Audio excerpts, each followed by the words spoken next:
Day one of Texans training camp is in the books. With Matt Musil, Daniel Gotera, I'm Jason Bristol. Day one. We're back.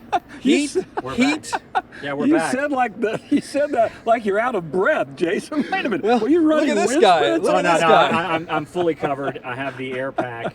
I have the glasses. I'm not messing around. I mean, last year, I've done this now for 14 years. 13 years before, I was failing miserably. But now I am ready and I am prepared. Well, technology has kept up now. This is true. This is true. A wet towel, and we have an umbrella behind our camera here. Our photographer Mike Orta set it up, so kudos to him. Hey, yeah, but we're here. During OTAs and the mandatory minicamp, it was great to see D'Amico, the coach, not D'Amico, the player, on these same fields. That was fun. But then today, to see he's the maestro out there running camp, I just love seeing that. You know, I have so much confidence in this guy. He hasn't done anything as a head coach, but he did get people excited about this team, and I am too. And I think D'Amico is going to be a great head coach. I think our confidence is a little bit more well-placed this year in D'Amico than it was in Lovey. Not saying that Lovey was, bad. It just didn't work out for him. But you're right. I mean, you said that during our reports on the air.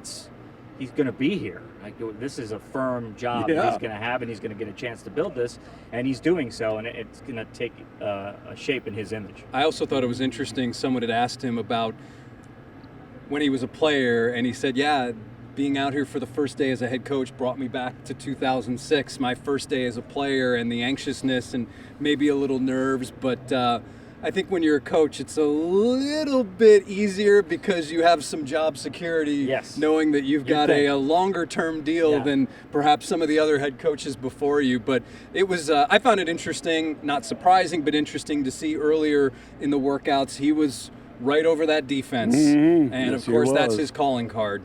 We've been asking him throughout OTAs, hey, you're going to be calling plays on defense? Well, he's going to be calling the plays on defense. He should. He proved himself to be a great play caller with some great athletes out in San Francisco. I fully expect that. One guy, we mentioned Titus Howard on the air, and of course that was big news. One guy I got to mention, John Mechie. My goodness. Yep.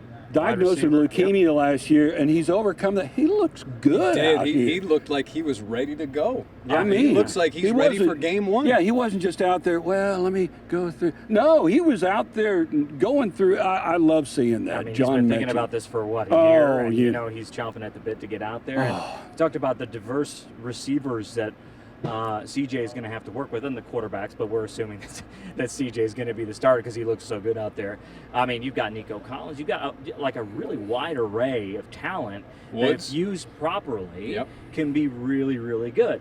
Add that the offensive line has been revamped. They've got some pieces there that make it move around, especially in the interior. The Shaq Mason's here. We'll see what Kenyon Green has to offer. He didn't really do much of the plays today, but I think there's a lot of promise, right, for the offense, more so than we've seen before, and the play calling is going to have to help too. And they're going to have to put these guys in the right positions, which is something we obviously haven't seen in the last couple of years. And the investment in the offensive line. Yes. When Deshaun Watson first came here, the line was a mess. I mean, he was running for his life. Now, not all sacks are on the offensive line. Correct. Sometimes they're on the quarterback. But a lot of them were. But the fact that this guy has 3 first-round draft picks on his offensive line. Yeah. And then the investment, what they've done, you've got to feel good if you're Nick Caserio and obviously D'Amico Ryans, that you've got an offensive line in place to help your rookie quarterback. Now,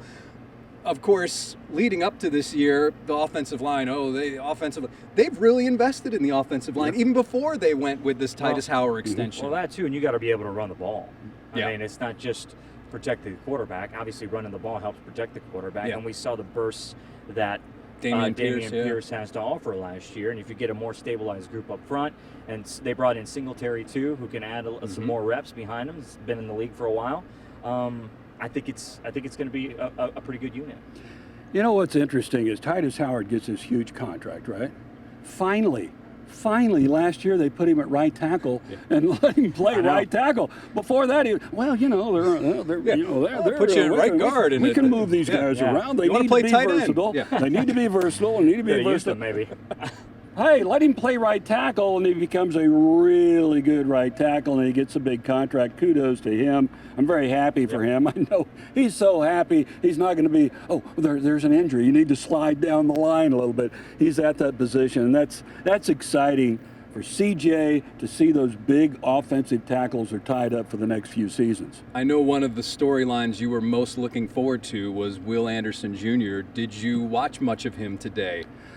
Playing against air, I didn't see a lot of, Do you want to know my first impression of Will Anderson? Well, he's impressive, isn't he? Just as a physical guy. Well, yeah. And when I saw his thighs, the only thing that I could think of was Earl Campbell thighs. Like, they seem that big. And that guy has a motor, and wow, he is impressive. And of course, we've seen a lot of him in a suit. Yes. I mean, yes, right.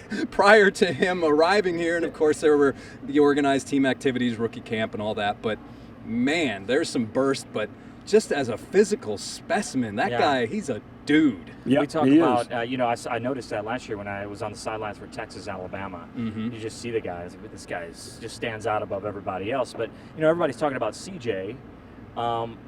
Will is just as important in this whole thing. I mean, they gave up a lot to get Will, but I mean, he's got to be that linchpin for this defense moving forward for years to come.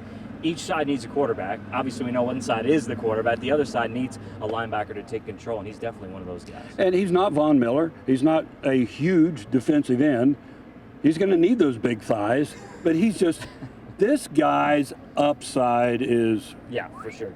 All the way up. The most pro-ready guy probably in the draft. Yeah, and we're looking for him to mirror what D'Amico Ryans did when he came here. Not the exact position, but what D'Amico did. When he steps in as a rookie, he's a leader, and that's what Will is. Yep. That's what D'Amico saw in him. That's what Nick Caserio saw in him, and that's what they've got in him. And I'm just excited to see this guy develop day after day. Well, now we're looking forward to day number 2 of Texans training camp, as day 1 is in the books. With Matt Musil, Daniel Gotera, I'm Jason Bristol. Thanks for watching. I'll still have this. Okay. By the way, I'm going to bring all this. Yeah, you probably need it for Do the I need to order you one? No, I'm good. Okay. I'm just weak. I've got one.